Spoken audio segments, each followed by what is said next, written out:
ಏನು ಶಾಮನೂರಣ್ಣ ಇದ್ರು ಅವರಿದ್ದಾಗ ಎಷ್ಟು ಮತಗಳು ಬಿದ್ದಿದ್ದು ಅದಕ್ಕಿಂತ ಜಾಸ್ತಿ ಮತ ಈ ಸಲ ಬೀಳ್ತವೆ ಅನ್ನುವಂಥದ್ದು ನನಗೆ ಸಂಪೂರ್ಣ ವಿಶ್ವಾಸ.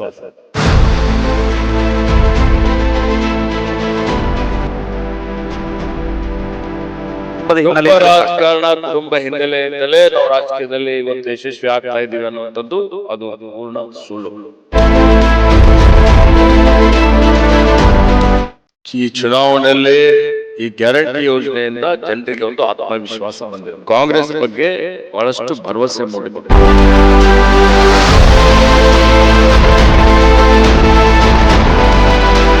ಭೀಮಣ್ಣ ಖಂಡ್ರೆ ಅವರು, ಶಾಮನೂರು ಶಿವಶಂಕರಪ್ಪನವರು ವೀರಶೈವ ಮಹಾಸಭಾದ ಎರಡು ಕಣ್ಗಳ ರೀತಿ ಇದ್ರು.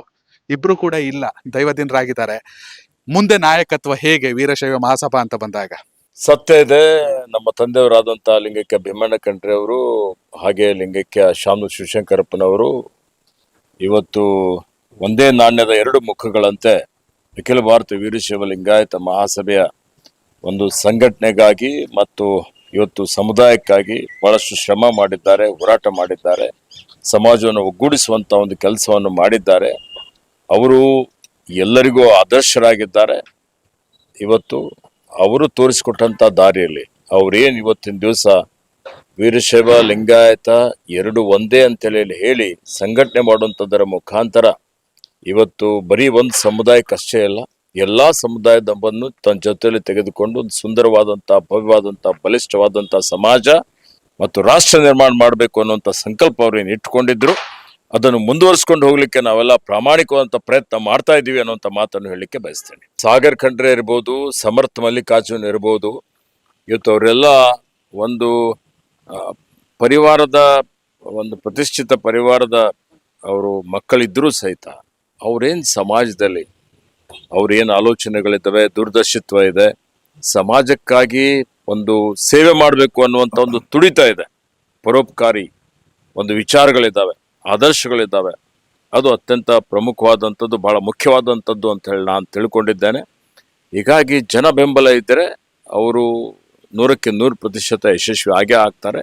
ಸಮರ್ಥ ಸಹಿತ ಇವತ್ತು ಅತ್ಯಂತ ಒಬ್ಬ ಯುವಕನಾಗಿ ಬಹಳ ಸರಳತೆ, ಸಜ್ಜನಿಕೆ ಮತ್ತು ಇವತ್ತೊಂದು ತುಡಿತಾ ಇದೆ. ಸಮಾಜದಲ್ಲಿ ತಮ್ಮ ಅಜ್ಜ ಮಾಡಿದಂಗೆ ನಾನು ಸೇವೆ ಮಾಡಬೇಕು, ನಮ್ಮ ತಂದೆ ಮಾಡಿದಂಗೆ ನಾನು ಅಭಿವೃದ್ಧಿ ಮಾಡಬೇಕು, ಜನರಿಗೆ ಒಳ್ಳೇದಾಗಬೇಕು, ಜನಹಿತಕಾರಿ ಕೆಲಸ ಕಾರ್ಯಗಳು ಮಾಡಬೇಕು ಅನ್ನುವಂಥ ಒಂದು ನಿಟ್ಟಿನಲ್ಲಿ ಇವತ್ತು ಅವರು ರಾಜಕೀಯದಲ್ಲಿ ಧುಮುಕಿದ್ದಾರೆ. ನೋಡಿ, ನಾವೆಲ್ಲ ರಾಜಕಾರಣದ ಪರಿವಾರದಿಂದ ಬಂದಂಥವರು. ರಾಜಕಾರಣ ಅಂತ ಹೇಳಿದ್ರೆ ಅದೊಂದು ಸಮಾಜ ಸೇವೆ ಅಂತ ಹೇಳಿ ತಿಳ್ಕೊಂಡು ನಾವೆಲ್ಲರೂ, ನಮ್ಮ ತಂದೆಯವರು ಇರ್ಬೋದು, ಇವತ್ತು ಹಾಗೆ ಮಾನ್ಯ ಶಾಮನೂರಣ್ಣವ್ರು ಇರ್ಬೋದು. ಸಾರಿ ಇಂಟರಪ್ಟ್ ಮಾಡ್ತೀನಿ, ರಾಜಕಾರಣ ಸಮಾಜ ಸೇವೆ ಆಗಿ ಇವಾಗ ಉಳಿದಿದೆಯಾ? ನೀವು ಬರುವಾಗ ಹಂಗಿತ್ತು ನಿಜ. ನೋಡಿ, ಇವತ್ತು ಎಲ್ಲಾ ಕಡೆ ಸಮಾಜ ಅಂತ ಅಷ್ಟೇ ಅಲ್ಲ, ಎಲ್ಲಾ ಕ್ಷೇತ್ರಗಳು ಕಲುಷಿತಗೊಂಡಿದ್ದಾವೆ. ರಾಜಕೀಯ ಕ್ಷೇತ್ರ ಇರ್ಬೋದು, ಸಾಮಾಜಿಕ ಕ್ಷೇತ್ರ ಇರ್ಬೋದು, ಧಾರ್ಮಿಕ ಕ್ಷೇತ್ರ ಇರ್ಬೋದು. ಈ ಕಲುಷಿತಗೊಂಡಂತ ಒಂದು ವಾತಾವರಣದಲ್ಲಿ ಸಹಿತ ಎಲ್ಲೋ ಒಂದ್ ಕಡೆ ಬೆಳಕಿದೆ. ನಾವೆಲ್ಲರೂ ಆಶಾವಾದಿಗಳಿದ್ದೇವೆ, ಒಳ್ಳೇದಾಗತ್ತೆ, ಒಳ್ಳೇದ್ ಮಾಡ್ಬೇಕು ಅನ್ನೋಂಥದ್ದು. ಅದಕ್ಕೆ ಎಲ್ಲಾ ಕ್ಷೇತ್ರಗಳಲ್ಲಿ ಒಳ್ಳೆಯವರು ಇದ್ದಾರೆ ಅಂತೇಳಿ ಹೇಳಿನೇ ಇವತ್ತು ಒಂದು ಸುಸೂತ್ರವಾಗಿ ಸಮಾಜ ಅಥವಾ ರಾಜ್ಯ, ರಾಷ್ಟ್ರ, ಇವತ್ತು ಜಗತ್ತು ನಡೀತಾ ಇದೆ. ಆ ದೃಷ್ಟಿಯಿಂದ ಇವತ್ತು ನಾವು ಎಲ್ಲ ಕಲುಷಿತಗೊಂಡಿದೆ ಅಂತೇಳಿ ಮನೇಲಿ ಕೂತ್ರೆ ನಾವು ನ್ಯಾಯ ಕೊಡ್ಲಿಕ್ಕೆ ಸಾಧ್ಯ ಆಗೋದಿಲ್ಲ. ನಮ್ಗೆ ನಾವೇ ಇವತ್ತು ದ್ರೋಹ ಮಾಡಿದಂಗೆ ಆಗುತ್ತೆ. ಸರ್, ಈಗ ದಕ್ಷಿಣ ಕ್ಷೇತ್ರದಲ್ಲಿ ನೆನ್ನೆ ಸುಮಾರು ಪ್ರಚಾರ ಮಾಡಿದ್ರು, ಒಂದು 8 ಕಡೆ ಹೋಗಿದ್ರಿ. ಹೇಗೆ ರೆಸ್ಪಾನ್ಸ್ ಹೇಗಿದೆ, ಮತ್ತೆ ವೀರಶೈವ ಸಮಾಜದ ನಿರ್ಧಾರ ಯಾವ ರೀತಿ ಆಗ್ಬೋದು ಈ ಬಾರಿ ದಕ್ಷಿಣದಲ್ಲಿ ಅಂತ? ನೋಡಿ, ಎಲ್ಲಾ ಕಡೆ ಕಾಂಗ್ರೆಸ್ ಪಕ್ಷಕ್ಕೆ ಭಾರಿ ಬೆಂಬಲ ವ್ಯಕ್ತ ಆಗ್ತಾ ಇದೆ. ನಾನು ಹೋಗಿ ನೋಡಿದ್ದೇನೆ. ಇದೆಲ್ಲ ನೋಡಿದರೆ ಮತ್ತು ವಿಶೇಷವಾಗಿ ವೀರಶೈವ ಲಿಂಗಾಯತ ಸಮುದಾಯದವರು ಹೆಚ್ಚಿನ ಸಂಖ್ಯೆಯಲ್ಲಿ, ಏನು ಶಾಮನೂರಣ್ಣ ಇದ್ರು ಅವರಿದ್ದಾಗ ಎಷ್ಟು ಮತಗಳು ಬಿದ್ದಿದ್ದು ಅದಕ್ಕಿಂತ ಜಾಸ್ತಿ ಮತ ಈ ಸಲ ಬೀಳ್ತವೆ ಅನ್ನುವಂಥದ್ದು ನನಗೆ ಸಂಪೂರ್ಣ ವಿಶ್ವಾಸ ಇದೆ.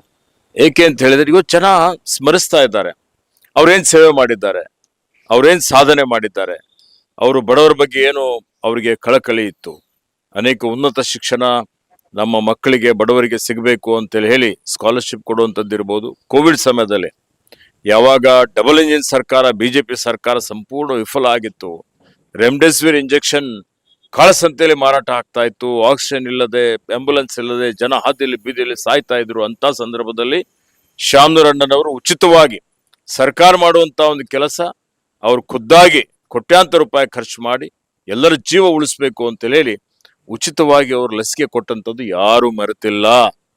ಅವರು ದಾನ ಧರ್ಮ ಮಾಡುವಂಥದ್ದು, ಅವರು ದೇವಾಲಯಗಳು ಕಟ್ಟಿಸುವಂಥದ್ದು, ಎಲ್ಲ ಸಮುದಾಯದವರಿಗೆ ಸಹಾಯ ಮಾಡಿದಂಥದ್ದು ಇವತ್ತು ಜನ ಇವತ್ತಿಗೂ ಮರ್ತಿಲ್ಲ. ಹೀಗಾಗಿ ಜನರಿಗೆ ಅವ್ರ ಬಗ್ಗೆ ಒಂದು ಇವತ್ತು ಅಭಿಮಾನ ಇದೆ. ಆ ಒಂದು ದೃಷ್ಟಿಯಿಂದ ಇವತ್ತು ಸಮರ್ಥಗೆ ಇನ್ನು ಹೆಚ್ಚಿನ ಒಂದು ಬೆಂಬಲ ಸಿಗ್ತದೆ ಅನ್ನುವಂಥದ್ದು ನನಗೆ ಸಂಪೂರ್ಣ ವಿಶ್ವಾಸ ಇದೆ. ಸರ್, ಈಗ ನಿಮ್ಮ ಮಗ ಕೂಡ 3ನೇ ತಲೆಮಾರಿನ ರಾಜಕಾರಣಿ ನಿಮ್ಮ ಕುಟುಂಬದಲ್ಲಿ. ಜೊತೆಗೆ ಶಾಮನೂರು ಶಿವಶಂಕರಪ್ಪ ಅವರ ಕುಟುಂಬದಲ್ಲೂ ಕೂಡ ಈಗ ಸಮರ್ಥ ಶಾಮನೂರು 3ನೇ ತಲೆಮಾರಿನ ರಾಜಕಾರಣಿ. ಕುಟುಂಬ ಹಿನ್ನೆಲೆಯಿಂದ ಬಂದಂತಹ ಒಬ್ಬ ಯುವಕನನ್ನ ಜನರು ಓಪನ್ ಆಗಿ ಸ್ವೀಕರಿಸ್ತಾರೆ ವಿದೌಟ್ ಎನಿ ಕ್ವಶನ್ಸ್ ಅಂತ ಹೇಳಿ ಅನ್ಸುತ್ತಾ ಇದೆಯಾ ಸರ್? ಈಗ ನೀವು ಕ್ಯಾಂಪೇನ್ ಮಾಡಿದ ನೋಡಿ, ಈಗ ನಾನು 4ನೇ ಸಲ ಶಾಸಕನಾಗಿದ್ದೇನೆ. ಇವತ್ತು ಮೊದಲನೇ ಸಲ ನಾನು ಶಾಸಕನಾಗಿದ್ದಾಗ ನಮ್ಮ ತಂದೆಯವ್ರದ್ದು ಏನೋ ಒಂದು ಕೆಲಸ ಇತ್ತು, ಸೇವೆ ಇತ್ತು ಅವ್ರದ್ದು, ಅದೆಲ್ಲವನ್ನು ಜನ ಪರಿಗಣನೆಗೆ ತೆಗೆದುಕೊಳ್ಳುತ್ತಾರೆ. ನಮ್ಮ ಪರಿವಾರದ ಒಂದು ಏನೇ ಅವ್ರದ್ದು ತ್ಯಾಗ ಇತ್ತು, ಸಾಧನೆ ಇತ್ತು, ಅದನ್ನು ತೆಗೆದುಕೊಳ್ತಾರೆ. ಆದ್ರೆ 4 ಸಲ ಗೆಲ್ಲಬೇಕು ಅಂದ್ರೆ ಜನರ ಬೆಂಬಲ ಬೇಕಲ್ಲ. ಜನರ ಬೆಂಬಲ ಇಲ್ಲದೆ ಪ್ರಜಾಪ್ರಭುತ್ವದಲ್ಲಿ ಗೆಲ್ಲಿಕ್ ಸಾಧ್ಯ ಆಗ್ತದ? ಅಂದ್ರೆ ನೀವ್ ಹೇಳ್ತಾ ಇರೋದು ಬರೀ ಕುಟುಂಬದ ಹಿನ್ನೆಲೆ ರಾಜಕಾರಣ, ಕುಟುಂಬ ಹಿನ್ನೆಲೆಯಿಂದಲೇ ನಾವು ರಾಜಕೀಯದಲ್ಲಿ ಇವತ್ತು ಯಶಸ್ವಿ ಆಗ್ತಾ ಇದೀವಿ ಅನ್ನುವಂಥದ್ದು ಅದು ಪೂರ್ಣ ಸುಳ್ಳು. ಈ ಜನ ನಾವೆಲ್ಲ ಅರ್ಥ ಮಾಡಿಕೊಳ್ಬೇಕಾಗ್ತದೆ. ನೀವು ಮಾಧ್ಯಮದವ್ರು ಇದ್ದೀರಿ, ನಿಮ್ ಮಗ ಮಾಧ್ಯಮದಲ್ಲಿ ಬರ್ತಾರ ಬರಲ್ಲ? ವೈದ್ಯರ ಮಗ ವೈದ್ಯ ಆಗ್ತಾನ, ನ್ಯಾಯಾಧೀಶರ ಮಗ ನ್ಯಾಯಾಧೀಶ ಆಗ್ತಾನೆ, ಇವತ್ತು ವಕೀಲರ ಮಗ ವಕೀಲ ಆಗ್ತಾರೆ. ಅದಕ್ಕೆ ಯಾರ್ದು ಆಕ್ಷೇಪಣೆ ಇಲ್ಲ. ಅದೇ ರಾಜಕಾರಣಿ ಮಗಳ ಮಕ್ಕಳು ರಾಜಕಾರಣ ಮಾಡಿದ್ರೆ, ರಾಜಕಾರಣದಲ್ಲಿ ಪ್ರವೇಶ ಮಾಡಿ ಸೇವೆ ಮಾಡ್ಬೇಕು ಅಂದ್ರೆ ಅದಕ್ಕೆ ಯಾಕೆ ಅಪಸ್ವರ? ನೀವ್ ಹೇಳ್ತಾ ಇರೋದು ಪ್ರಜಾಪ್ರಭುತ್ವ ಇದೆ. ಜನ ಯಾರಿಗ್ ಬೆಂಬಲ ಮಾಡ್ತಾರೆ, ಯಾರಿಗ್ ಸಹಕಾರ ಮಾಡ್ತಾರೆ, ಸಹಯೋಗ ಮಾಡ್ತಾರೆ, ಅವರು ಯಶಸ್ವಿ ಆಗ್ತಾರೆ.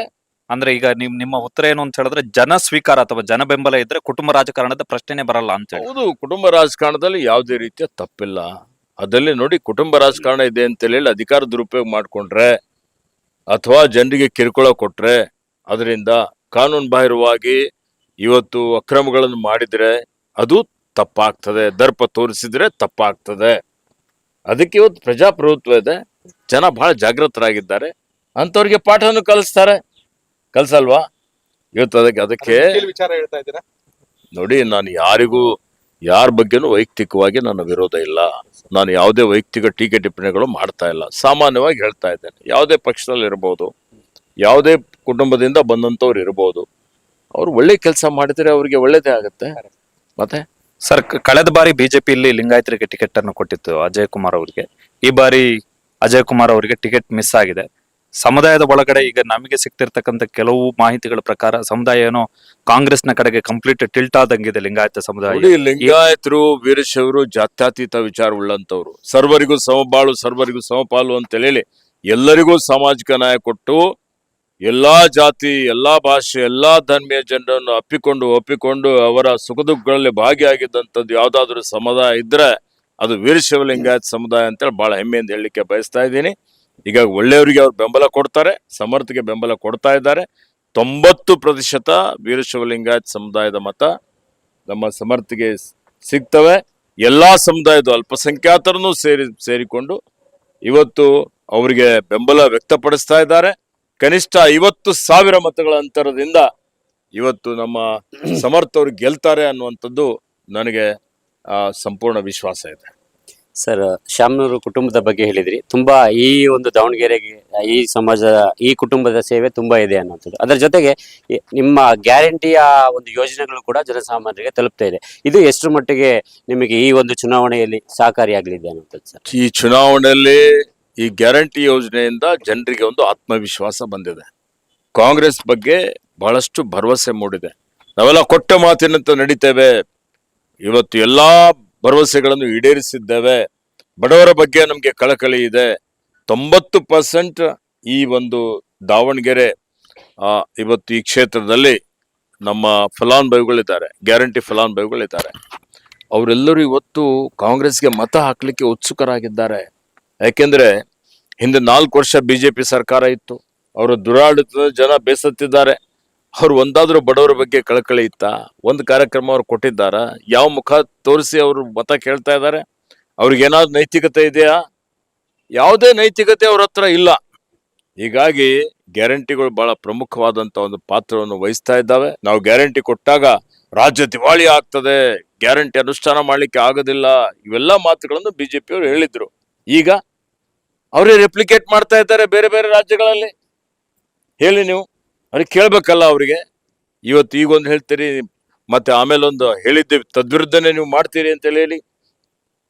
ಬಿಜೆಪಿಗೆ ಇವತ್ತು ಯಾವುದೇ ರೀತಿಯ ಮುಖ ಇಲ್ಲ. ಹೀಗಾಗಿ ಎರಡೂ ಕ್ಷೇತ್ರಗಳಲ್ಲಿ, ದಾವಣಗೆರೆಯಲ್ಲಿ, ಬಾಗಲಕೋಟೆಯಲ್ಲಿ, ಎರಡೂ ಕಡೆ ನಮ್ಮ ಪಕ್ಷದ ಅಭ್ಯರ್ಥಿ ಪ್ರಚಂಡ ಬಹುಮತದಿಂದ ಗೆಲ್ತಾರೆ. ಹಿಂದಿನ ಉಪಚುನಾವಣೆಯಲ್ಲಿ ನೋಡಿ, ಸಂಡೂರಲ್ಲಿ ನಾವು ಗೆದ್ದಿದ್ದೀವಿ, ಚನ್ನಪಟ್ಟಣ ಅವ್ರದಿತ್ತು, ಅಲ್ಲಿ ಸಹಿತ ನಾವು ಗೆದ್ದಿದ್ದೇವೆ, ಮತ್ತೆ ಶಿಗ್ಗಾವಿಯಲ್ಲಿ ನಾವು ಗೆದ್ದಿದ್ದೇವೆ. ಈ ಮೂರು ಕಡೆ ಪ್ರಚಂಡ ಬಹುಮತದಿಂದ ನಮ್ಮ ಅಭ್ಯರ್ಥಿಗಳು ಗೆದ್ದಿದ್ದಾರೆ. ಉತ್ತಮವಾದಂತ ಆಡಳಿತ ಕೊಡ್ತಾ ಇದ್ದೇವೆ. ಜನಪರ ಜೀವಪರ ಇವತ್ತು ಆಡಳಿತ ಕೊಡ್ತಾ ಇದ್ದೇವೆ. ಜನ ನಮ್ಮ ಜೊತೆಯಲ್ಲಿ ಇದ್ದಾರೆ. ಮತ್ತೆ ಇಷ್ಟೇ ಅಲ್ಲ, ಬರುವಂತ ಸ್ಥಳೀಯ ಸಂಸ್ಥೆಗಳಲ್ಲಿ ನಾವೇ ಗೆಲ್ತೀವಿ. 2028ರಲ್ಲಿ ಸಹಿತ ಮತ್ತೆ ನಾವು ಗೆದ್ದು ಇವತ್ತು ಜನಸೇವೆ ಮಾಡ್ತೀವಿ ಅನ್ನುವಂತ ಮಾತನ್ನು ಹೇಳಿಕೆ ಬಯಸ್ತೇನೆ. ಸರಣಿ ವಿಜಯ ಮುಂದುವರಿಯುತ್ತೆ ಅಂತ 100% ಮುಂದುವರಿತದೆ. ಎಸ್ ಸರ್, ನಿಮ್ ಇಲಾಖೆ ವಿಚಾರಕ್ಕೆ ಬರ್ತೀವಿ. ಅರಣ್ಯ ಇಲಾಖೆ ಎಷ್ಟು ಸವಾಲಿದೆ? ಯಾಕಂದ್ರೆ ಆನೆ ದಾಳಿ ಅಂದ್ರೆ ವನ್ಯಜೀವಿಗಳ ದಾಳಿ ನಿಲ್ತಾನೆ ಇಲ್ಲ. ನೋಡಿ, ಅರಣ್ಯ ಇಲಾಖೆ ಮುಂದೆ ಬಹಳಷ್ಟು ಸವಾಲುಗಳಿದ್ದಾವೆ. ಪ್ರಕೃತಿ ಪರಿಸರ ಸಂರಕ್ಷಣೆ ಮಾಡುವಂತದ್ದು ನಮ್ಮೆಲ್ಲರ ಆದ್ಯ ಕರ್ತವ್ಯವಾಗಿದೆ. ಮುಂದಿನ ಪೀಳಿಗೆಗೆ ಉತ್ತಮವಾದಂತ ಆರೋಗ್ಯಕರವಾದಂತ ಒಂದು ಭೂಮಿ ಹಸ್ತಾಂತರ ಮಾಡಬೇಕು ಅಂತ ಹೇಳಿದ್ರೆ ಇವತ್ತು ನಾವು ಅರಣ್ಯ ಬೆಳೆಸಬೇಕಾಗ್ತದೆ, ಪ್ರಕೃತಿ ಪರಿಸರ ಸಂರಕ್ಷಣೆ ಮಾಡಬೇಕಾಗ್ತದೆ. ಇದೆ ಇವತ್ತು ನೋಡಿ, ಮಾನವ ಪ್ರಾಣಿ ಸಂಘರ್ಷ ಇದು ಇವತ್ತು ನಿನ್ನೆದಲ್ಲ, ಶತಮಾನಗಳಿಂದಲೂ ಬಂದಂಥದ್ದು. ಹಿಂದೆ ಕಳ್ಳಬೇಟೆ ಆಗ್ತಾ ಇತ್ತು, ಈಗ ಅರಣ್ಯ ಸಂರಕ್ಷಣೆ ಕಾಯ್ದೆ ಬಂದಿದೆ, ವನ್ಯಜೀವಿ ಸಂರಕ್ಷಣೆ ಕಾಯ್ದೆ ಬಂದಿದೆ. ಹೀಗಾಗಿ ಇವತ್ತು ಪ್ರಾಣಿಗಳ ಸಂಖ್ಯೆ ಜಾಸ್ತಿ ಆಗಿದೆ, ಜನವಸತಿ ಪ್ರದೇಶಗಳು ಜಾಸ್ತಿ ಆಗ್ತಾ ಇದೆ. ಇವತ್ತು ನಾವು ಅರಣ್ಯದ ಕಡೆ ಹೋಗ್ತಾ ಇದ್ದೇವೆ, ಅರಣ್ಯ ಕ್ಷೀಣಿಸ್ತಾ ಇದೆ ಇವತ್ತು. ಹೀಗಾಗಿ ಇಂಥ ಒಂದು ಪರಿಸ್ಥಿತಿಯಲ್ಲಿ ಮಾನವ ಪ್ರಾಣಿ ಸಂಘರ್ಷ ನಡೀತಾ ಇರತಕ್ಕಂಥದ್ದು ನಾವು ನೋಡ್ತಾ ಇದ್ದೀವಿ. ಪ್ರತಿಯೊಂದು ಜೀವ ಅತ್ಯಮೂಲ್ಯವಾದಂಥದ್ದು, ಜೀವ ರಕ್ಷಣೆ ಮಾಡುವಂಥದ್ದು ನಮ್ಮೆಲ್ಲರ ಕರ್ತವ್ಯವಾಗಿದೆ. ಮಾನವ ಜೀವನ ರಕ್ಷಣೆ ಆಗಬೇಕು, ವನ್ಯಜೀವಿಗಳ ಸಂರಕ್ಷಣೆನೂ ಆಗಬೇಕು. ಮಾನವ ಜೀವಿ ಸಂರಕ್ಷಣೆ ಮಾಡಲಿಕ್ಕೆ ಇವತ್ತು ನಾವು ಅನೇಕ ರೀತಿಯ ಕ್ರಮಗಳನ್ನು ತೆಗೆದುಕೊಂಡಿದ್ದೇವೆ. ಇವತ್ತು ಅರಣ್ಯದ ಹೊರಗಡೆ ಏನು ಆನೆಗಳು ಬರ್ತಾ ಇದೆ, ಚಿರತೆಗಳು ಬರ್ತಾ ಇದೆ, ಹುಲಿಗಳು ಬರ್ತಾ ಇದೆ, ಇದನ್ನು ತಡಿಲಿಕ್ಕೆ ಇವತ್ತು ಇದಕ್ಕೆ ಪರಿಹಾರ ಕಂಡುಕೊಳ್ಳಲಿಕ್ಕೆ ಎಲ್ಲಾ ಕಡೆ ರೈಲ್ವೆ ಬ್ಯಾರಿಕೇಡ್ಗಳು ಮಾಡ್ತಾ ಇದ್ದೇವೆ, ಟೆಂಟಿಕಲ್ ಫೆನ್ಸಿಂಗ್ ಮಾಡ್ತಾ ಇದ್ದೇವೆ, ಕಂದಕಗಳು ನಿರ್ಮಾಣ ಮಾಡ್ತಾ ಇದ್ದೇವೆ, ಆಧುನಿಕ ತಂತ್ರಜ್ಞಾನ ಉಪಯೋಗ ಮಾಡ್ಕೊಳ್ತಾ ಇದ್ದೇವೆ, ಎಲಿಫೆಂಟ್ ಟಾಸ್ಕ್ ಫೋರ್ಸ್ ಮಾಡಿದ್ದೇವೆ, ಲೇಪರ್ ಟಾಸ್ಕ್ ಫೋರ್ಸ್ ಮಾಡಿದ್ದೇವೆ, ಅವರಿಗೆ ಟ್ರೈನಿಂಗ್ ಕೊಡ್ತಾ ಇದ್ದೇವೆ. ಆ ಒಂದು ಅರಣ್ಯದ ಅಂಚಿನಲ್ಲಿರುವಂತಹ ಗ್ರಾಮಗಳಲ್ಲಿ ಔಟ್ರೀಚ್ ಪ್ರೋಗ್ರಾಮ್ಸ್ ಮಾಡ್ತಾ ಇದ್ದೇವೆ, ಜಾಗೃತಿ ಮೂಡಿಸುವಂತ ಒಂದು ಕೆಲಸ ಮಾಡ್ತಾ ಇದ್ದೇವೆ. ಇವತ್ತು ಎಲ್ಲಾ ರೀತಿಯಲ್ಲಿ ಅದಕ್ಕೆ ನಿಗಾ ಇಡುವಂತ ಕೆಲಸವನ್ನು ಮಾಡ್ತಾ ಇದ್ದೇವೆ, ಕಮಾಂಡ್ ಸೆಂಟರ್ ಮಾಡಿದ್ದೇವೆ. ಹೀಗಾಗಿ ಇವೆಲ್ಲ ಕ್ರಮಗಳಿಂದ ಬೇರೆ ರಾಜ್ಯಗಳಿಗೆ ಹೋಲಿಕೆ ಮಾಡಿದರೆ, ನಾನು ಹೋಲಿಕೆ ಮಾಡಿ ನಮ್ಮ ಜವಾಬ್ದಾರಿ ತಪ್ಪಿಸ್ಕೊಳ್ತಾ ಇದ್ದೀನಿ ಅಂತಲ್ಲ. ಇವತ್ತು ನಮ್ಮಲ್ಲಿ 6395 ಆನೆಗಳಿದ್ದಾವೆ, ಅಂದ್ರೆ 6500 ಕನಿಷ್ಠ ಈಗ ಇರ್ಬೋದು ಅಂತ ಅಂದಾಜು ಇದೆ. ಕೆಲವೊಂದು ಕಡೆ ಒರಿಸ್ಸಾದಲ್ಲಿ, ಜಾರ್ಖಂಡ್ದಲ್ಲಿ ಕಡಿಮೆ ಆನೆ ಇದ್ರು ಪ್ರತಿ ವರ್ಷ 100, 150, 200 ಜನ ಆನೆ ದಾಳಿಯಿಂದ ಮೃತಪಡ್ತಾ ಇದ್ದಾರೆ. ನಮ್ಮಲ್ಲಿ ಬಹಳಷ್ಟು ವ್ಯವಸ್ಥೆ ನಾವು ಮಾಡಿದ್ದೇವೆ. ಆನೆ ಸೆರೆ ಹಿಡುವಂತ ಒಂದು ಕಾರ್ಯಾಚರಣೆ ಬಹಳ ಅಪಾಯಕರವಾದಂತ ಕಾರ್ಯಾಚರಣೆ, ಅದು ಕರ್ನಾಟಕದಲ್ಲಿ ಇದ್ದಂಥದ್ದು ಇಡೀ ದೇಶಕ್ಕೆ ಮಾದರಿಯಾಗಿದೆ.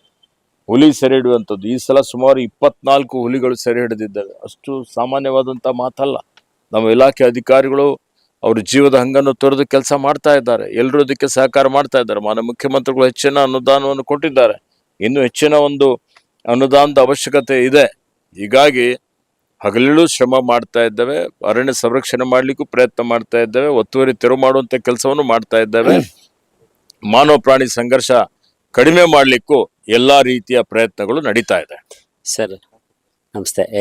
ಅದೇ ಕಾಡಾನೆ ಮತ್ತು ಮಾನವ ಸಂಘರ್ಷದ ಬಗ್ಗೆ ಪ್ರಸ್ತಾಪ ಮಾಡ್ತಿದ್ರಿ. ನಾನು ಮಲೆನಾಡು ಭಾಗದಿಂದ ಬಂದವನಾಗಿದ್ದೇನೆ, ಹಾಗಾಗಿ ನಿಮಗೆ ಗೊತ್ತಿದೆ ಚಿಕ್ಕಮಗಳೂರು, ಕೊಡಗು, ಸಕಲೇಶ್ಪುರ, ಹಾಸನದ ಈ ಭಾಗದಲ್ಲಿ ಅತಿ ಹೆಚ್ಚಾಗಿ ಈ ಕಾಡಾನೆ ಸಂಘರ್ಷ ಮತ್ತೆ ಕಾಡಾನೆ ಮಾನವ ಸಂಘರ್ಷ ನಡೀತಿರುವಂಥದ್ದು. ಇತ್ತೀಚೆಗಂತೂ ಚಿಕ್ಕಮಗಳೂರಲ್ಲೂ ಕೂಡ ನೀವು ಕೂಡ ಬಂದಿದ್ದೀರಿ, ಜನರ ಅಹವಾಲುಗಳನ್ನು ಕೂಡ ಸ್ವೀಕಾರ ಮಾಡಿದ್ದೀರಿ, ನೋಡಿದ್ದೀವಿ. ತುಂಬಾ ನಿಮ್ಮ ಅತಿ ಹೆಚ್ಚಾಗಿ ಏನನ್ನ ಒಬ್ಬ ಸಚಿವರಾಗಿ ಮಾಡಬೇಕು ಅದಕ್ಕಿಂತ ಹೆಚ್ಚಿನದಾಗಿ ಸ್ಪಂದನೆಯನ್ನ ನೀವು ಮಾಡಿದ್ದೀರಿ, ಧನ್ಯವಾದಗಳು ಸರ್. ಆದ್ರೂ ಕೂಡ ಈಗಲೂ ಕೂಡ ಅಲ್ಲಿನ ಜನಸಾಮಾನ್ಯ ನಿಮಗೆ ಗೊತ್ತಿದೆ ತುಂಬಾ ಈ ಕಾಡಾನೆ ಒಂಟಿಯಾಗಿ ಬರ್ತಿದೆ, ಗುಂಪಾಗಿ ಬರ್ತಿದೆ, ಒಂದಲ್ಲ ಒಂದು ರೀತಿಯಾಗಿ ಸಮಸ್ಯೆಯನ್ನ ಅನುಭವಿಸ್ತಿದ್ದಾರೆ. ಇನ್ನು ತಾರ್ಕಿಕ ಅಂತ್ಯ ಅನ್ನುವಂಥದ್ದು ಸಿಕ್ಕಿಲ್ಲ. ಹೀಗಾಗಿ ಆ ಭಾಗಕ್ಕೆ ಏನಾದ್ರೂ ವಿಶೇಷವಾಗಿ ನೀವು ಗಮನವನ್ನ ಹರಿಸ್ತಾ ಇದ್ದೀರಾ ಅನ್ನುವಂಥದ್ದು? ನೋಡಿ, ನೀವು ಹೇಳದ್ದು ಸತ್ಯ ಇದೆ.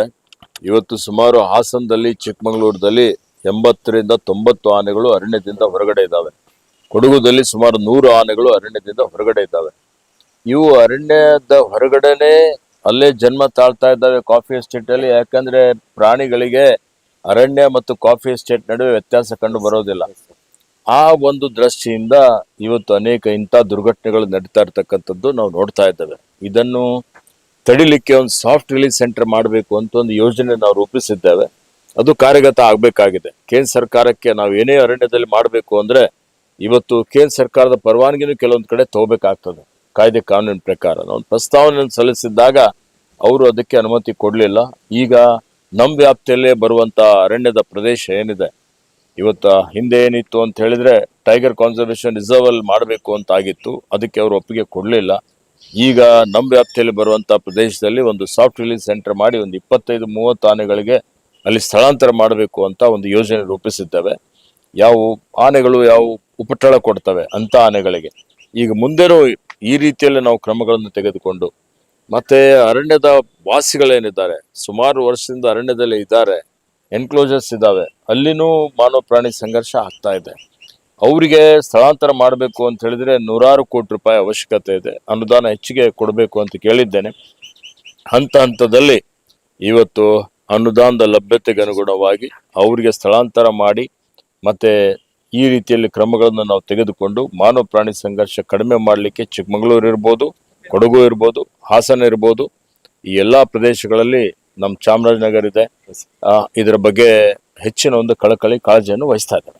ಸರ್, ಈಗ ನೀವು ಅರಣ್ಯ ಸಚಿವರಾದ ಬಳಿಕ ದೊಡ್ಡ ಪ್ರಮಾಣದಲ್ಲಿ ಅರಣ್ಯ ಭೂಮಿ ಒತ್ತುವರಿ ಏನಿತ್ತು ಆ ತೆರವು ಕಾರ್ಯಾಚರಣೆ ದೊಡ್ಡ ಪ್ರಮಾಣದಲ್ಲಿ ನಡೀತಿದೆ. ಕೆಲವು ಪ್ರಕರಣಗಳಲ್ಲಿ 100 ಎಕರೆ, ಈಗ ನೀವು ಮೊನ್ನೆ ಅಷ್ಟೇ ವಾಯುಸೇನೆಯ ಬಳಿಯಲ್ಲಿದ್ದಂತ 444 ಎಕರೆನ ಮತ್ತೆ ಸರ್ಕಾರದ ಅಂದ್ರೆ ಅರಣ್ಯ ಇಲಾಖೆ ವಶಕ್ಕೆ ತೆಗೆದುಕೊಂಡಿದ್ರಿ.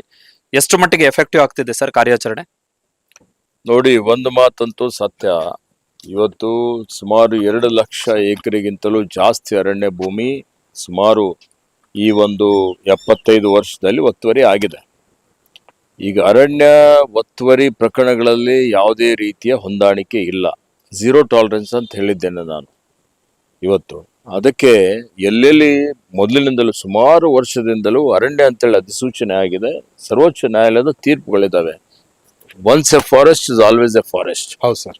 ಒಂದ್ಸಲ ಅರಣ್ಯ ಅಂತ ಹೇಳಿದ್ರೆ ಯಾವಾಗ್ಲೂ ಅದು ಅರಣ್ಯನೇ. ಅದರ ಒಂದು ಸ್ವರೂಪ ಬದಲಾವಣೆ ಮಾಡ್ಲಿಕ್ಕೆ ಯಾರಿಗೂ ಅಧಿಕಾರ ಇಲ್ಲ. ಏನಾದ್ರೂ ಡಿನೋಟಿಫಿಕೇಶನ್ ಯಾವುದೇ ಕಾರಣಕ್ಕೆ ಮಾಡಬೇಕು ಅಂತ ಹೇಳಿದ್ರೆ ನಾವು ಸರ್ವೋಚ್ಚ ನ್ಯಾಯಾಲಯದ ಪರವಾನಗಿ ತೆಗೆದುಕೊಳ್ಳಬೇಕು. ಮತ್ತೆ ನಿಮ್ಮ ಕೇಂದ್ರ ಸರ್ಕಾರದ ಪರವಾನಗಿ ತೆಗೆದುಕೊಂಡು ಆ ಅರಣ್ಯ ಪ್ರದೇಶಕ್ಕೆ ಇವತ್ತು ಪರ್ಯಾಯವಾಗಿ ಜಮೀನ್ ತೆಗೆದುಕೊಂಡು ಮತ್ತೆ ಅಲ್ಲಿ ಸಸಿ ಬೆಳೆಸಲಿಕ್ಕೆ, ಅರಣ್ಯ ಬೆಳೆಸಲಿಕ್ಕೆ ಅಲ್ಲಿ ಹಣ ಕಟ್ಟಿಸ್ಕೊಂಡು ಕೊಡುವಂಥದ್ದಕ್ಕೆ ಒಂದು ವ್ಯವಸ್ಥೆ ಇದೆ. ಇವತ್ತು ಅದಕ್ಕೆ ಹೊರತುಪಡಿಸಿ ಏನು ಮಾಡಲಿಕ್ಕೆ ಬರೋದಿಲ್ಲ.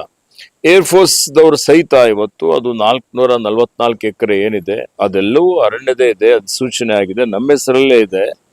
ಆದ್ರೂ ಇವತ್ತು ರಾಷ್ಟ್ರ ಹಿತಕ್ಕಾಗಿ ನಾವೇನ್ ಹೇಳಿದ್ದೇವೆ ಅವರಿಗೆ ಹಿಂದೆ ಅಂತ ಹೇಳಿದ್ರೆ, ಕನಿಷ್ಠ ನಾನು ಬಂದ ಮೇಲೆ ಅಲ್ಲಿಗೆ ಭೇಟಿ ಕೊಟ್ಟು ಇದನ್ನು ಮನಗಂಡು ಅವರಿಗೆ ಒಂದು ಸೂಚನೆ ಏನು ಕೊಡ್ಲಿಕ್ಕೆ ಹಚ್ಚಿದ್ದೇನೆ ಅಂತ ಹೇಳಿದ್ರೆ, ನೀವು ಕೇಂದ್ರ ಸರ್ಕಾರದ ವತಿಯಿಂದ MOD ಇಂದ, ಮಿನಿಸ್ಟ್ರಿ ಆಫ್ ಡಿಫೆನ್ಸ್ ಇಂದ ಒಂದು ಪರವಾನಗಿಯನ್ನು ತೆಗೆದುಕೊಂಡು ಒಂದು ಪರಿವೇಶ್ ಪೋರ್ಟಲ್ ಅಲ್ಲಿ ಅರ್ಜಿ ಹಾಕಿ ಅದಕ್ಕೆ ಸಕ್ರಮಗೊಳಿಸಲಿಕ್ಕೆ ಪರ್ಯಾಯವಾಗಿ ನೀವು ನಮ್ಗೆ ಭೂಮಿ ಕೊಡಬೇಕು. ಅದಕ್ಕೆ ನಿಮ್ದು ಕಾಂಪನ್ಸೇಟರಿ ಅಫಾರೆಸ್ಟೇಷನ್, NPV ದುಡ್ಡು ಕಟ್ಟಬೇಕು. ಅವೆಲ್ಲವನ್ನು ಕಟ್ಟಿ ಯಾವುದು ನಿಮ್ಗೆ ಹೆಚ್ಚುವರಿಯಾಗಿ ಭೂಮಿ ಇದೆ ಅದು ಅರಣ್ಯಕ್ಕೆ ಬಿಟ್ಟುಕೊಟ್ಟು ಅವಶ್ಯಕತೆ ಇರುವಷ್ಟು ಮಾತ್ರ ನೀವು ತೆಗೆದುಕೊಂಡು ನಮ್ಗೆ ಇದು ಕಾನೂನುಬದ್ಧವಾಗಿ ಮಾಡ್ಕೊಳ್ಳಿ ಅನ್ನುವಂತ ಮಾತು ಹೇಳಿದ್ದೇವೆ. ಆದ್ರೆ ಅವರಿಗೆ ಆ ಮಾತು ಮಾಡ್ತೀವಿ ಅಂತೇಳಿ ಹೇಳಿ ನಮ್ಗೆ ಮಾತು ಕೊಟ್ಟು ಇಲ್ಲಿವರೆಗೆ ಅವ್ರು ಏನೂ ಮಾಡಲಿಲ್ಲ. ಸುಮಾರು ದಿವಸಗಳವರೆಗೆ ವಿಧಾನಸಭೆಯಲ್ಲಿ ಇದು ಪ್ರಸ್ತಾಪನೂ ಆಗಿದೆ. ಇವತ್ತು ಪ್ರತಿಪಕ್ಷದವರು ಸಹಿತ ವಿಷಯದ ಬಗ್ಗೆ ಮಾತನಾಡಿದ್ದಾರೆ. ಈಗ ಮಾನ್ಯ ಮುಖ್ಯಮಂತ್ರಿಗಳ ಜೊತೆಯಲ್ಲೂ ಚರ್ಚೆ ಮಾಡಿ ಇವತ್ತು ಅದಕ್ಕೆ ಅರಣ್ಯ ಸಂರಕ್ಷಣೆ ಮಾಡುವಂತ ಜವಾಬ್ದಾರಿ ನಮ್ಮ ಮೇಲೆ ಏನಿದೆ ಅದನ್ನು ಪ್ರಾಮಾಣಿಕವಾಗಿ ಮಾಡ್ತೇವೆ. ಇನ್ನಿತರ ಕಡೆನೂ ಬಹಳಷ್ಟು ಸಾವಿರಾರು ಕೋಟಿ ರೂಪಾಯಿ, ಈಗ ನಾನು ಬಂದ್ಮೇಲೆ 10,000 ಕೋಟಿ ರೂಪಾಯಿ ಬೆಲೆ ಬಾಳುವಂತ ಅರಣ್ಯ ಭೂಮಿಯನ್ನು ಬೆಂಗಳೂರಿನಲ್ಲಿ ಒತ್ತುವರಿ ತೆರವು ಮಾಡಿ ಅರಣ್ಯ ಅಂತೇಳಿ ಮಾಡಿದ್ದೇವೆ. ಈಗ ಇನ್ನೂ ಸುಮಾರು 50,000 ಕೋಟಿ ರೂಪಾಯಿ ಅರಣ್ಯ ಭೂಮಿ, ಬೆಲೆ ಬಾಳುವಂತ ಅರಣ್ಯ ಭೂಮಿ ಹೈಕೋರ್ಟ್ ಅಲ್ಲಿ, ಸುಪ್ರೀಂ ಕೋರ್ಟ್ ಅಲ್ಲಿ ವ್ಯಾಜ್ಯ ನಡೀತಾ ಇದೆ. ಆ ವ್ಯಾಜ್ಯ ಆದಷ್ಟು ಶೀಘ್ರದಲ್ಲಿ ನನ್ನ ಕಾರ್ಯಕಾಲದಲ್ಲಿ ಅದನ್ನು ಮುಗಿಸಿ ಅರಣ್ಯ ಭೂಮಿ ಮರುವಶ ಪಡಿಸ್ಕೊಳ್ಬೇಕು ಅಂತ ಹೇಳಿ ಪ್ರಯತ್ನ ಮಾಡ್ತಾ ಇದ್ದೇನೆ. ಇವತ್ತು ಅದ್ರ ಬಗ್ಗೆ ಸಾಕಷ್ಟು ಸಲ ಪ್ರಗತಿ ಪರಿಶೀಲನೆ ಸಭೆನೂ ಮಾಡಿದ್ದೇವೆ, ಓಕೆ. ಅದಕ್ಕೆ ನಿಗಾ ಇಕ್ಕಿದ್ದೇವೆ.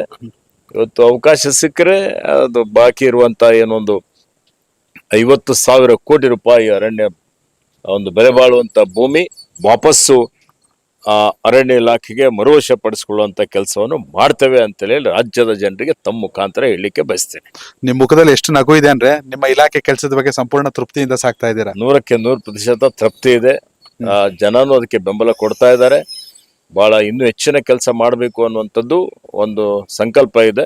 ಅದಕ್ಕೆ ತಾವು ಮಾಧ್ಯಮದವರು ಅದಕ್ಕೆ ಸಹಕಾರ ಕೊಟ್ಟಿದ್ದಾರೆ. ಮಾನ್ಯ ಮುಖ್ಯಮಂತ್ರಿಗಳು, ಉಪಮುಖ್ಯಮಂತ್ರಿಗಳು, ಸಚಿವ ಸಂಪುಟದ ಎಲ್ಲ ಸದಸ್ಯರು ನನಗೆ ಸಹಯೋಗ ಸಹಕಾರ ಕೊಟ್ಟಿದ್ದಾರೆ. ಇನ್ನು ಹೆಚ್ಚಿನ ರೀತಿಯಲ್ಲಿ ಪರಿಣಾಮಕಾರಿಯಾಗಿ ಅದನ್ನು ಮಾಡುವಂತ ಕೆಲಸ ಮಾಡ್ತೇನೆ ಅನ್ನುವಂತ ಮಾತನ್ನು ಹೇಳಲಿಕ್ಕೆ ಬಯಸ್ತೇನೆ. ಎಸ್ ಸರ್, ಕೊನೆಯದಾಗಿ ಸಚಿವರಾಗಿ ಬಾಗಲಕೋಟೆ ಮತ್ತು ದಾವಣಗೆರೆ ದಕ್ಷಿಣದ ಮತದಾರರಿಗೆ ಏನ್ ಹೇಳಲಿಕ್ಕೆ ಇಷ್ಟಪಡ್ತೀರಾ? ಮತದಾರ ಬಾಂಧವರೇ, ಇವತ್ತು ಕಾಂಗ್ರೆಸ್ ಪಕ್ಷ ನುಡಿದಂತೆ ನಡೆಯುವಂತ ಈ ಒಂದು ಸರ್ಕಾರ, ಇದು ನಿಮ್ಮ ಸರ್ಕಾರ. ನಾವೆಲ್ಲ ನಿಮ್ಮವರಿದ್ದೀವಿ, ನಿಮ್ಮ ಸೇವೆಗಾಗಿ ಬಂದಿದ್ದೇವೆ. ನೀವೆಲ್ಲ ನಮಗೆ ಶಕ್ತಿ ಕೊಟ್ಟಿದ್ದೀರಿ. ಈಗ 3 ವರ್ಷ ಉತ್ತಮವಾದಂತ ಆಡಳಿತ ಕೊಟ್ಟಿದ್ದೇವೆ, ಕೊಟ್ಟ ಭರವಸೆಯನ್ನು ಈಡೇರಿಸಿದ್ದೇವೆ. ಹೀಗಾಗಿ ನಿಮ್ಮೆಲ್ಲರಿಗೆ ಕಳಕಳಿ ವಿನಂತಿ ಏನು ಅಂತ ಹೇಳಿದ್ರೆ, ಈ 2 ಉಪಚುನಾವಣೆ ಅತ್ಯಂತ ಇವತ್ತು ಮಹತ್ವದಾದಂಥ ಒಂದು ಚುನಾವಣೆ ಇದೆ. ಈ ಚುನಾವಣೆಯಲ್ಲಿ ನಮ್ಮ ಅಭ್ಯರ್ಥಿಗಳಾದಂಥ ನಮ್ಮ ಇವತ್ತು ಸಮರ್ಥ ಮಲ್ಲಿಕಾರ್ಜುನ್ ಅವರಿಗೆ ಮತ್ತೆ ಬಾಗಲಕೋಟಲ್ಲಿ ನಮ್ಮ ಉಮೇಶ್ ಮೇಟಿ ಅವರಿಗೆ ತಮ್ಮ ಅಮೂಲ್ಯವಾದಂತಹ ಮತ ಕೊಟ್ಟು ಪ್ರಚಂಡ ಬಹುಮತದಿಂದ ಗೆಲ್ಲಿಸಿ ಕಾಂಗ್ರೆಸ್ ಪಕ್ಷದ ಎಲ್ಲಾ ನಾಯಕರುಗಳಿಗೆ ಒಂದು ಶಕ್ತಿ ಕೊಡಬೇಕು ಅಂತ ಹೇಳಿ ಕಳಕಳಿಯ ಪ್ರಾರ್ಥನೆಯನ್ನು ಮಾಡುತ್ತೇನೆ.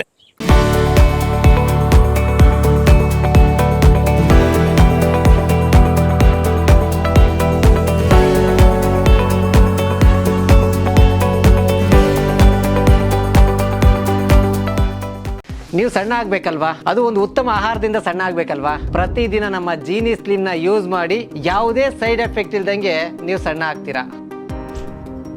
ಇದು ಪಬ್ಲಿಕ್ ಇಂಪ್ಯಾಕ್ಟ್, ಜನಶಕ್ತಿಯೇ ನಿರ್ಣಾಯಕ. ಇಂತಹ ನೈಜ ಕುತೂಹಲ ಭರಿತ ಸುದ್ದಿಗಳು ನಿಮಗೆ ಸಿಗಬೇಕಂದ್ರೆ ರಾಜ್ಯದ ಪ್ರತಿಷ್ಠಿತ ಜನಪರ ಡಿಜಿಟಲ್ ಸುದ್ದಿ ಮಾಧ್ಯಮ ಪಬ್ಲಿಕ್ ಇಂಪ್ಯಾಕ್ಟ್ ಚಾನೆಲ್ ಅನ್ನು ಯೂಟ್ಯೂಬ್ನಲ್ಲಿ ಸಬ್ಸ್ಕ್ರೈಬ್ ಮಾಡ್ಕೊಳ್ಳಿ. ವಿಡಿಯೋ ಇಷ್ಟವಾದರೆ ಲೈಕ್ ಮಾಡಿ, ನಿಮ್ಮ ಇಷ್ಟದವರಿಗೆ ಶೇರ್ ಮಾಡಿ ನಮ್ಮನ್ನು ಪ್ರೋತ್ಸಾಹಿಸಿ. ಹಾಗೆಯೇ ಫೇಸ್ಬುಕ್ನಲ್ಲಿ ಪಬ್ಲಿಕ್ ಇಂಪ್ಯಾಕ್ಟ್ ಫಾಲೋ ಮಾಡೋದನ್ನು, ಇನ್ಸ್ಟಾದಲ್ಲಿ ಜೊತೆಯಾಗೋದನ್ನು ಮಿಸ್ ಮಾಡಬೇಡಿ. ಜಾಹೀರಾತು ಹಾಗೂ ಬಿಸ್ನೆಸ್ ಪ್ರಮೋಷನ್ಗಾಗಿ ಸಂಪರ್ಕಿಸಿ 9606037450 ಅಥವಾ 9353224116.